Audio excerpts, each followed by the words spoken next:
नमस्कार और आदाब तमाम दोस्तों, आपके दोस्त और रहनुमा इरफान की तरफ से एक बार फिर आपके अपने चैनल एस्ट्रो एश्योरेंस पर हाजिर हूँ। वीडियो दर वीडियो मेरी हर गुफ्तगू में और इतनी सारी वीडियोस के बाद जो मैं पोस्ट कर चुका हूँ, एक चीज जो आप देखेंगे मेरी तमाम या ज्यादातर वीडियोस में मुश्तरका है, वो है दूसरों की मदद करने, दूसरों को देने, दूसरों को चीजें दान करने पे जोर देना। और जितना तुम दोगे, जितना तुम दूसरों की मदद करोगे, जितना तुम दूसरों की खिदमत करोगे, उतना ही तुम फरागत अबंडेंस को अपनी तरफ खींचोगे, उतना ही तुम खुदा की रहमतों को अपनी तरफ खींचोगे, उतना ही तुम सुकून और इत्तेहाद को अपनी तरफ खींचोगे। और ये रूहानियत की तरफ बढ़ने का सबसे बेहतरीन तरीका है जो तुम्हें बुलंद करता है, और ये मोक्ष या नजात की तरफ बढ़ने का भी सबसे बेहतरीन जरिया है। और वीडियो दर वीडियो मैं ये कह चुका हूँ। अब अगर ये इतना अहम है, खैरात करना, दूसरों को देना, दूसरों की खिदमत करना इतना अहम है, तो ऐसा क्यों है कि हम अपनी दौलत का बड़ा हिस्सा या अपना ज्यादा वक्त दूसरों की मदद में लगाने से हिचकिचाते हैं? अगर ये इतना अहम है तो एक वजह ये एहसास है कि देने से हम गरीब हो जाते हैं, और अगर हम दूसरों को देंगे तो हम अपना गुजारा कैसे करेंगे? तो इसका मतलब ये हुआ कि हमारा ईमान और यकीन खुदा ए बुजुर्ग ओ बरतर पे कि जितना हम देंगे उतना हमारे पास कम होगा।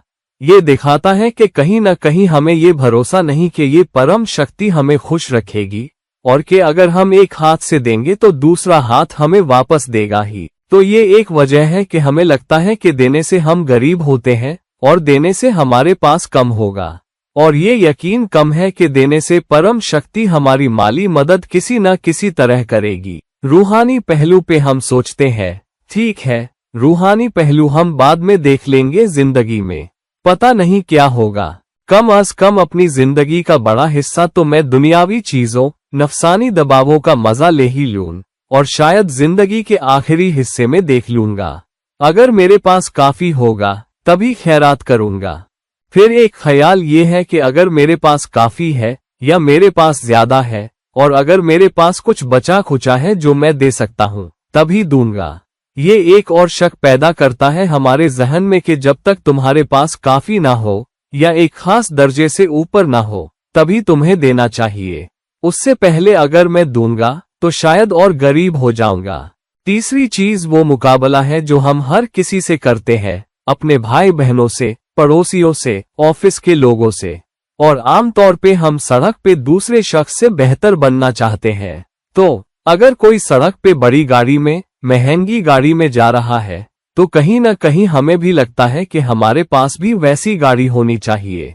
मैं ये नहीं कह रहा तुम्हें रश्क आता है, लेकिन जरूर कहीं न कहीं जरूरत, चाह, तमन्ना उस ख्वाहिश को जगा देती है, काश मैं उस गाड़ी में होता, या काश मेरे पास भी ऐसी गाड़ी होती। तो दुनियावी जुनून भी हम पे हावी हो जाते हैं, और अक्सर खैरात पिछड़ जाती है। और हम कभी कभी खैरात कर देते हैं, लेकिन वो इतनी मामूली होती है हमारी कमाई या अपने पे खर्च के मुकाबले, या वो कोशिश, खैरती कोशिश दूसरों की वक्त देकर या कुछ करके मदद करने की, बहुत कम होती है और अक्सर नहीं हो पाती। अगर आप में से कुछ लोग नियमित तौर पे ऐसा करते हैं, अपनी दौलत का बड़ा हिस्सा खैरात में देते हैं, तो ये अच्छी बात है। या अगर आप नियमित वक्त निकालते हैं, CSR के तौर पे नहीं जो आपकी कंपनी करने को कहे, उससे भी आपको CSR करने के नंबर मिलते हैं, कॉर्पोरेट सोशल रिस्पॉन्सिबिलिटी। अगर आप अपनी मर्जी से वक्त देते हैं या अपनी कंपनी के जरिए, लेकिन अगर आप ज्यादा वक्त देते हैं और आपको उस पर यकीन है, और आप खैरात के लिए, दूसरों की मदद के लिए, उस अमल के लिए बहुत वक्त देते हैं, तो ये जरूर मददगार है। तो अगर ये इतना अहम है, अगर दूसरों की मदद करना, दूसरों की खिदमत करना, इंसानियत की खिदमत करना और उसके जरिए परम शक्ति की खिदमत करना फरागत देता है, सुकून लाता है, बुराइयों को दूर भगाता है, ग्रहों की बुरी स्थितियों के असर को कम करता है, जिंदगी की मुश्किलें कम करता है, और फरागत लाता है, सुकून लाता है, रूहानी तरक्की में मदद करता है, और आखिरकार मोक्ष दिलाता है, तो ये जानना जरूरी है। क्या कुंडली में भी ये इशारा मिलता है कि ये इंसान खैरात करने वाला हो सकता है, या इस इंसान में खैरात करने की सलाहियत है? तो वो क्या संभावनाएं हैं जो ग्रहों की स्थिति से तुम्हें किसी और के मुकाबले ज्यादा खैरती बना सकती है? और खैरती होने के लिए मजबूत स्थितियां कौन सी हैं? अब यहाँ दो अलग चीजें हैं। एक है मैं कहाँ खैरात करूं और उससे फायदा उठाऊं। क्या कोई स्थिति ऐसी है कि अगर मैं खैरात करूं तो मुझे फायदा होगा? उन स्थितियों को मत देखो। उनमें से कुछ ये भी बताएंगी कि कुछ योग ऐसे हैं जो बताते हैं कि अगर ये योग है तो ये तुम्हें दोनों देगा, पैसा भी देगा लेकिन खैरती भी बनाएगा। हम उसके बारे में बात करेंगे, लेकिन खास तौर पे उनको मत ढूंढो। बस ये देखो क्या कोई योग है या खैरात के लिए कोई स्थितियां हैं। लेकिन इससे ज्यादा और सबसे अहम ये है कि योगों का इंतजार मत करो, बस खैरात को अपना अंदाज बना लो, जीने का तरीका बना लो। क्योंकि हमें इतनी आजादी, फ्री विल दी गई है कि दूसरों की मदद करें, खैरात करें, और फिर यकीनन परम शक्ति की रोशनी तुम पे पड़ेगी। मैं ये नहीं कह रहा सब कुछ दे दो, लेकिन दूसरों को इतना दे दो कि उनकी मदद हो और तुम मददगार बनो और उनकी जिंदगी भी मुसीबतों से, भूख से, तालीम से महरूम रहने से, इलाज के अभाव से कम परेशान हो।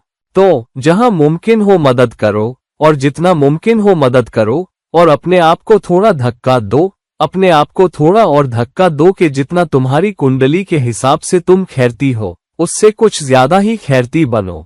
लेकिन अब के हम इस मौजू पे हैं, तो क्या चीज किसी को खैरती बना सकती है? और कुंडली की स्थितियों से खैरती बनने में क्या मददगार हो सकता है? अब पहली बात, कुछ ग्रह खास स्थितियों में हो कि तुम्हें और ज्यादा खैरती बनने में मदद कर सकते हैं। तो चलिए केतु से शुरू करते हैं। केतु, अगर ये किसी धन के संकेत, मनी साइन से जुड़ जाए और 12वें घर 12th हाउस के साथ एनर्जी शेयर करे तो ये खैरती होने के लिए बहुत मजबूत स्थिति है। क्योंकि केतु नकारात्मकता, नेगेशन का ग्रह है, मतलब तुम अपने लिए आकर्षित नहीं करते, बल्कि उस जन्म का तुम्हारा कर्म उस घर या उस संकेत के गुणों को दूसरों के लिए करना होता है। तो मिसाल के तौर पे केतु वृषभ राशि टॉरस में बैठा है, और अगर ये जुड़ जाए मसलन शुक्र, वीनस के 12वें घर में जाने से, तो ये दिखाता है कि पैसा 12वें घर में जा रहा है दूसरों को देने के जरिए, या खुद के लिए नकार कर दूसरों के लिए करना। ये खैरती होने के लिए एक मजबूत स्थिति है। मिसाल के तौर पे दूसरा, केतु का सीधे तौर पे 12वें घर में किसी दोस्ताना संकेत, फ्रेंडली साइन में बैठना, ये भी दिखाता है कि अगर केतु 12वें घर में किसी दोस्ताना संकेत में है, मिसाल के तौर पे मिथुन लग्न, जेमिनी असेंडेंट के लिए केतु खुद वृषभ राशि में हो, तो भी ये मजबूत संकेत है क्योंकि केतु खुद धन के संकेत में है और वो भी 12वें घर में। ये मोक्ष की तरफ एक बहुत बहुत मजबूत स्थिति है। गारंटी नहीं देता या बहुत ज्यादा चांस नहीं देता, लेकिन यकीनन मोक्ष की तरफ वो इशारा जरूर देता है। इसके अलावा कुछ स्थितियां जैसे शुक्र का 5वें घर 5th हाउस और 8वें घर 8th हाउस दोनों में होना श्लोकों में बताई गई है, खास करके होरा में, जो कहती है कि अगर शुक्र 5वें घर में या 8वें घर में है, खास करके किसी दोस्ताना संकेत में, तो भी ये इंसान को ज्यादा खैरती बनाने में मदद करता है। अब अकेली स्थितियों के कई मतलब हो सकते हैं। इस बात पे निर्भर करता है कि वो स्थिति किस नक्षत्र में हो रही है, मतलब ग्रह किस नक्षत्र में जा रहा है, और अगर कोई पापी ग्रह मेल्फिक शामिल हो या कोई युति कंजंक्शन बन रही हो वगैरह। लेकिन हम उन चीजों के मेल के बारे में बात करेंगे जो तुम्हें और खैरती बनाती है। बात करते हैं उन चंद या बहुत सी स्थितियों के बारे में जो तुम्हें थोड़ा या बहुत ज्यादा खैरती बना सकती है। फिर कुछ योग ऐसे हैं जो खैरती बनाते हैं। मिसाल के तौर पे अतिगंध योग, वज्र योग, सर्व योग और कई योग ऐसे बताए गए हैं जो खैरती बना सकते हैं। फिर कुछ नक्षत्र भी तुम्हें और ज्यादा खैरती बना सकते हैं। मैं तुम्हें कम अज कम एक श्लोक सुनाता हूँ जो पुष्य नक्षत्र से जुड़ा है और क्या चीज तुम्हें खैरती बना सकती है। सुभगा, प्रतीत, शूर, कृपालु, धार्मिको, धनी, कलाभिज्ञ, सत्यरथ, कामी, पुष्यर्षिजो, लघु। मैं तर्जुमा करता हूँ। पुष्य में पैदा हुआ शख्स खुशनसीब, मशहूर, जाबाज, मेहरबान, खैरती, अमीर, हुनरमंद, शहवानी और थिगने कद का होता है। तो जो शख्स पुष्य नक्षत्र में पैदा हुआ है उसमें बहुत से गुण हो सकते हैं, उनमें से एक खैरती होना भी है। अब ये इस बात पे निर्भर करता है कि चांद मून की पुष्य नक्षत्र में स्थिति कितनी मजबूत है और क्या कोई शुभ ग्रह बेनिफिक शामिल है। जितने ज्यादा शुभ ग्रह शामिल हो, खास करके अगर गुरु जुपिटर भी शामिल हो या तो चांद पर दृष्टि आस्पेक्ट डाल रहा हो या चांद के साथ बैठा हो, तो भी खैरात की तरफ तुम्हारा रुझान बढ़ जाता है। अब चांद भी खैरात को दर्शाने के लिए एक बहुत बहुत मजबूत ग्रह है। क्यों? एक तो चांद तुम्हारा दिमाग है, लेकिन चांद दिल भी है।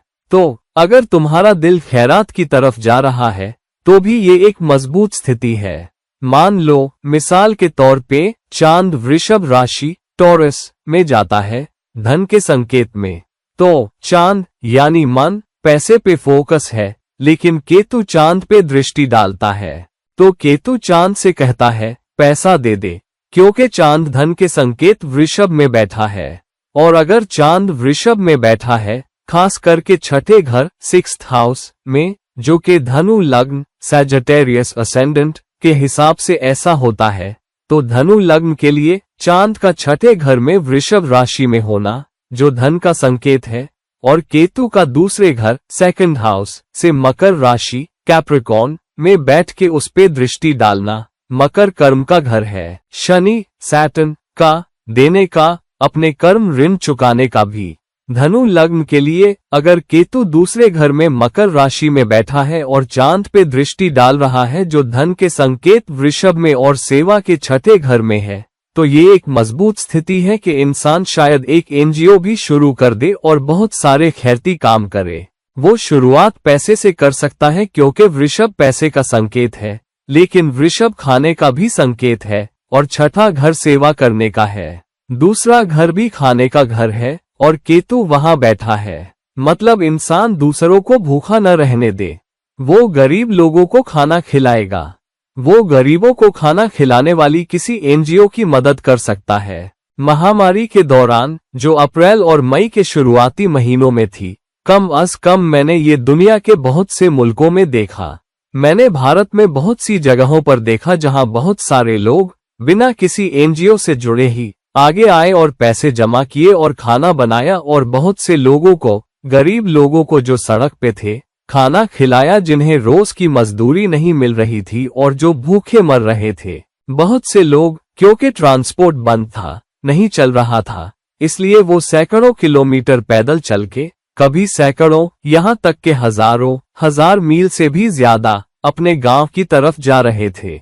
और रास्ते में बहुत से गांव वालों ने मुख्य सड़क के पास इकट्ठा होकर उन्हें खाना खिलाया, पानी दिया, खाना दिया, रात को ठहरने की जगह दी ताकि वो फिर अच्छी तरह खा पी के और रात को अच्छी नींद लेके अपना सफर जारी रख सके। तो हमने इस महामारी के दौरान बहुत से ऐसे काम देखे जहां लोग बहुत मददगार और बहुत मिलनसार थे। तो अगर चांद छठे घर पे, जो सेवा का घर है, मजबूती से फोकस हो जाए और उससे जुड़ जाए और वो धन के संकेत वृषभ में बैठा हो, तो ये तुम्हें पैसे की तरफ ले जाता है। लेकिन केतु की दृष्टि भी इस काम में मदद कर सकती है। अगर गुरु भी इस काम में शामिल हो जाए तो इंसान खैरती तो होगा, लेकिन वो बहुत बहुत समझदारी से ये काम करेगा और गरीबों की खिदमत कैसे करनी है ये उस ग्रह पे निर्भर करेगा जो शामिल है। और तुम कुछ खास स्थितियों के साथ पैदा हुए हो। मिसाल के तौर पे, अगर शुक्र 8वें घर में है और केतु 12वें घर में है और तुम पुष्य नक्षत्र में पैदा हुए हो, तो खैरती होने के लिए ये बहुत मजबूत स्थिति है। अब ये इस बात पे निर्भर करेगा कि तुम्हें खैरात की तरफ ले जाने वाला कौन सा ग्रह ज्यादा ताकतवर है। तुम उसी के जरिए खैरात करोगे या मदद करोगे। अगर गुरु अपनी कुंडली की स्थितियों से खैरात का मजबूत सूचक है, तो इंसान तालीम के लिए ज्यादा खैरात करेगा। वो तालीमी अदारों, यतीमखानों को तालीम के लिए बहुत मदद करेगा, किताबें देगा। तालीम बहुत बहुत अहम है। गुरु के साथ इंसान रूहानी अदारों से भी जुड़ सकता है और उन रूहानी अदारों के जरिए तुम बाहर बहुत सारे खैरती काम करोगे। तुम दूसरे अदारों को बनाने में मदद कर सकते हो जो दूसरों की मदद करें। अगर गुरु और बुध, मर्क्यूरी दोनों साथ हो, बुध छठे घर का स्वाभाविक स्वामी, नेचुरल रूलर भी है, तो इंसान जानवरों के लिए खैरती हो सकता है, क्योंकि छठा घर जानवरों के डॉक्टर या पशु चिकित्सा वेटनरी से मदद का भी घर है। तो अगर बुध और गुरु मिले हुए हैं और छठे घर के साथ एनर्जी शेयर कर रहे हैं तो इंसान जानवरों की मदद कर सकता है। गुरु शनि के साथ भी कानून के जरिए खैरती होने में अच्छा हो सकता है। उन लोगों की मदद करना जो अदालत जाने का खर्च नहीं उठा सकते, उनके केस मुफ्त में लड़ना, गरीबों के कारणों के लिए लड़ना और अस्पतालों से भी जुड़ सकता है। गुरु मीन राशि पाइसिस का स्वाभाविक स्वामी है जो 12वां घर है, और शनि कुंभ राशि एक्वेरियस का स्वामी है जो 11वां घर 11th हाउस है, बड़ी जनता लार्ज मासेस का। तो ऐसा शख्स अगर उसके पास मजबूत स्थितियां हैं, दूसरी स्थितियां जिनमें नक्षत्र या षष्ठाष्टक दुष्टाना एनर्जी शामिल हो जो गुरु और शनि से मिले, तो ऐसा शख्स क्लिनिकों में, अस्पतालों में भी मदद कर सकता है। मिसाल के तौर पे अगर गुरु और शनि या तो छठे घर में या 11वें या 8वें घर में या 12वें घर में बैठे हो और उन पर किसी शुभ ग्रह की दृष्टि हो, तो भी इंसान खैरती हो सकता है, खास करके अगर उन दोनों में से किसी एक पे किसी दूसरे शुभ ग्रह की दृष्टि हो। फिर अगर गुरु सिंह राशि लियो में हो और उस पे चांद की दृष्टि हो, तो इंसान न सिर्फ खैरती होगा बल्कि जो कुछ कर रहा है उस पर उसे बहुत नाज प्राइड भी होगा। अगर ये 12वें घर में है और उस पे 8वें घर से केतु की दृष्टि हो, तो इंसान बहुत मददगार हो सकता है और दूसरों के लिए खैरती हो सकता है, और ये बालिकाओं की मदद के जरिए हो सकता है, या अलग अलग तहजीबों के लोगों की मदद के जरिए, या शायद सरहदों के पार लोगों की मदद के जरिए। हो सकता है तुम किसी अमीर मुल्क में पैदा हुए हो, लेकिन तुम गरीब मुल्कों के लोगों की मदद करना चाहो, उन मुल्कों के जो तुम्हारे जितने अमीर नहीं है, या दूसरी तहजीबों के लोगों की। हो सकता है तुम किसी खास नस्ल में पैदा हुए हो, लेकिन अगर किसी और नस्ल या दूसरे मजहब या दूसरे समुदाय के लोग मुश्किलों का सामना कर रहे हो, तो तुम आगे बढ़ के उनकी मदद भी करो। अगर नवांश नवामशा में कुछ स्थितियां भी खैरती होने की तरफ इशारा करती हो, मिसाल के तौर पे शनि अगर ये नवांश में कर्क राशि कैंसर साइन में बैठा हो, या कर्क नवांश में अगर शनि कर्क नवांश में लग्न कुंडली में बैठा है, तो नवांश में शनि कर्क राशि में दिखेगा।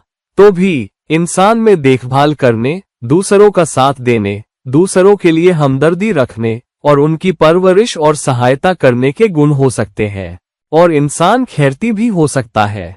बेशक दूसरों की मदद करने और देने में सक्षम होने के लिए बाकी स्थितियां भी मजबूत होनी चाहिए। दूसरों को देने के लिए एक बहुत अहम फैक्टर बेशक छठे घर 6th की एनर्जी है, दूसरे घर 2nd की एनर्जी, क्योंकि छठा और 12वां घर 12th के बारे में है। छठा घर सेवा, 12वां घर फालतू और जरूरत से ज्यादा को देने का मतलब तुम जितना तुम्हारे पास है उससे ज्यादा देते हो, और दूसरा घर पैसा खाना है।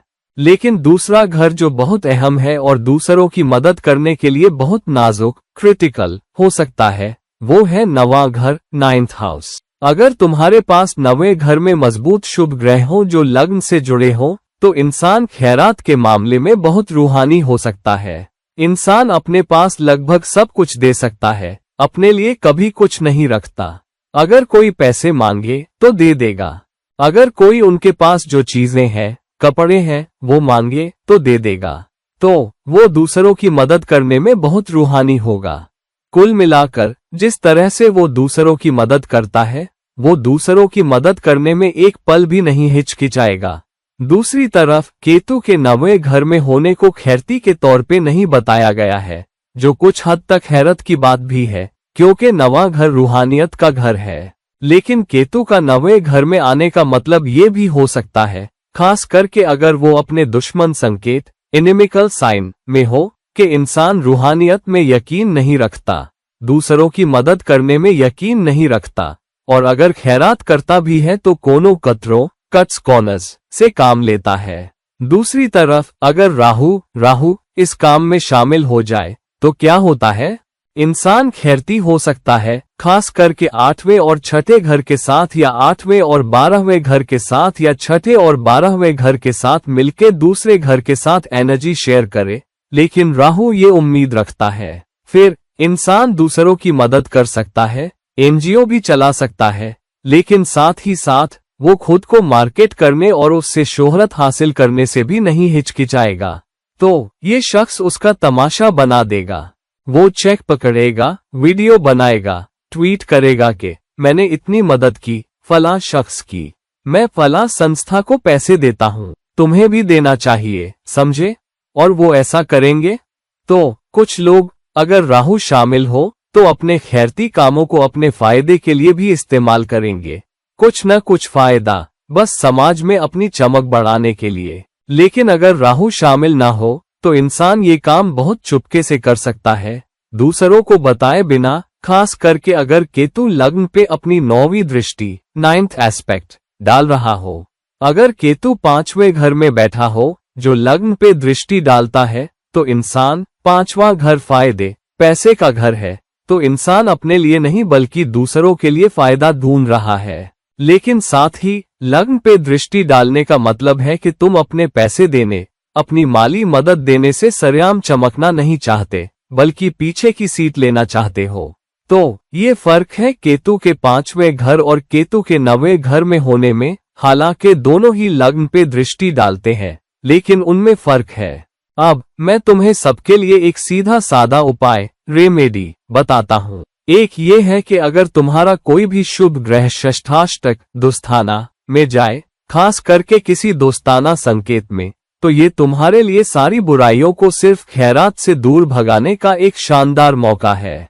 तो अगर तुम लोग डर जाते हो जब ग्रह खास करके 8वें घर में जाते हैं, लेकिन अगर वो दोस्ताना संकेत में है, मिसाल के तौर पे चांद का मेष एरीज में 8वें घर में, या वृषभ में 8वें घर में, या कर्क में 8वें घर में, या सिंह में 8वें घर में, या धनु में 8वें घर में, या मीन में 8वें घर में होना, तो बहुत सी स्थितियां, बस चांद के लिए मैं बता रहा हूँ, हर ग्रह के लिए तुम निकाल सकते हो कि उनके दोस्ताना संकेत कौन से हैं। कोई भी ग्रह, कोई भी शुभ ग्रह अगर 8वें घर में जाता है, मिसाल के तौर पे, तो ये मददगार है, ये तुम्हें एक मौका देता है।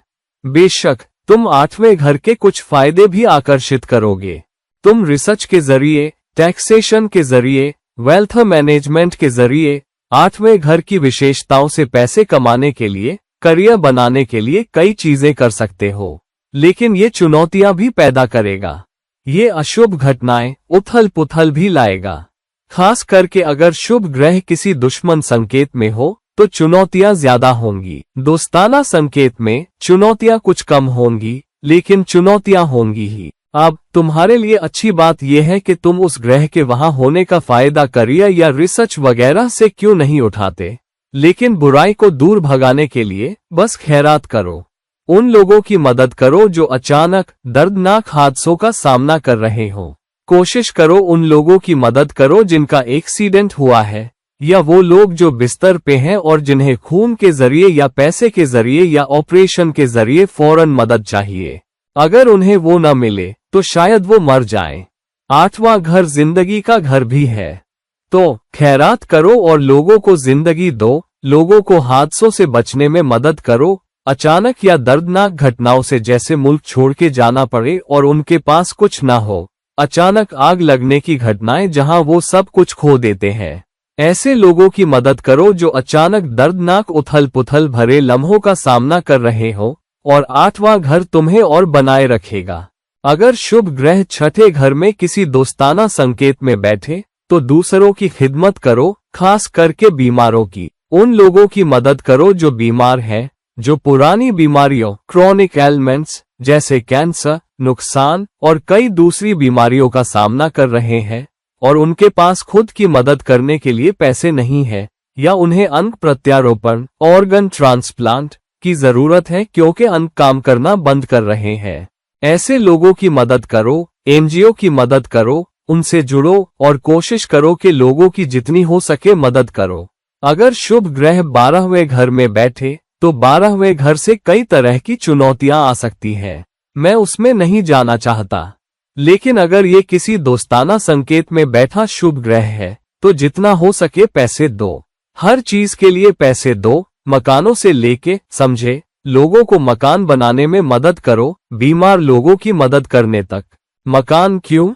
क्योंकि लोग शायद बेघर की तरह आवारा घूम रहे हों। 12वां घर घूमने का घर है, समझे? अपना घर न होना, जगह जगह घूमना, अपने घर प्रांत से दूर रहना। तो लोगों को बसने में मदद करो, उनके लिए घर बनाओ या उनकी मदद के लिए पैसे दो। अगर वो अदालती मामलों का सामना कर रहे हैं तो अस्पतालों और क्लिनिकों में उनकी मदद करो, खास करके उनके टेस्ट कराने में। बहुत से लोग टेस्ट कराने का खर्च नहीं उठा सकते। किसी ऐसी संस्था से जुड़ो जहां तुम लोगों को टेस्ट कराने में मदद कर सको। एक्स-रे, ब्लड टेस्ट, कई तरह के टेस्ट और उनकी छोटी मोटी बीमारियों में भी मदद करो और तुम पाओगे कि तुम्हें फायदा होगा।